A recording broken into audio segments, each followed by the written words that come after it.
Over the past 20 months, we've been fighting not just to create more jobs today, but to rebuild our economy on a stronger foundation. Our future as a nation depends on making sure that the jobs and industries of the 21st century take root here in America. And there is perhaps no industry with more potential to create jobs now and growth in the coming years than clean energy.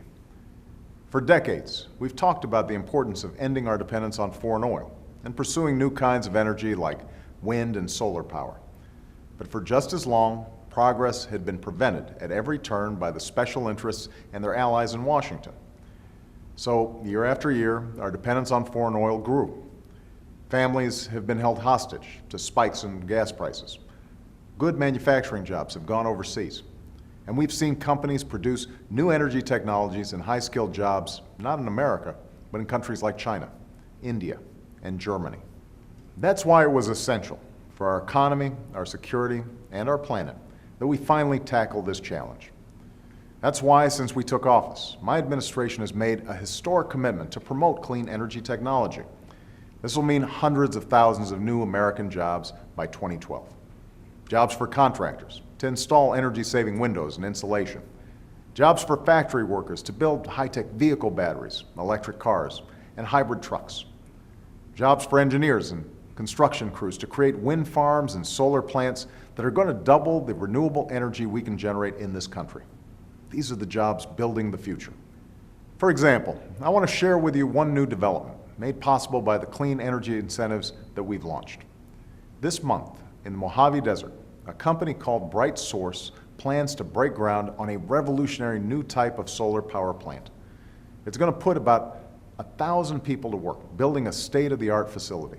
And when it's complete, it will turn sunlight into the energy that will power up to 140,000 homes, the largest such plant in the world.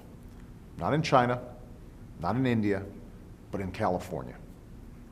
With projects like this one and others across this country, we are staking our claim to continued leadership in the new global economy. And we're putting Americans to work, producing clean, homegrown American energy that will help lower our reliance on foreign oil and protect our planet for future generations. Now, there are some in Washington who want to shut them down. In fact, in the pledge they recently released, the Republican leadership is promising to scrap all the incentives for clean energy projects, including those currently underway, even with all the jobs and potential that they hold. This doesn't make sense for our economy. It doesn't make sense for Americans who are looking for jobs. And it doesn't make sense for our future. To go backwards and scrap these plans means handing the competitive edge to China and other nations. It means that we'll grow even more dependent on foreign oil. And at a time of economic hardship, it means foregoing jobs we desperately need. In fact, shutting down just this one project would cost about 1,000 jobs. That's what's at stake in this debate.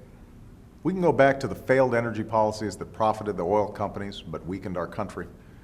We can go back to the days when promising industries got set up overseas. Or we can go after new jobs in growing industries.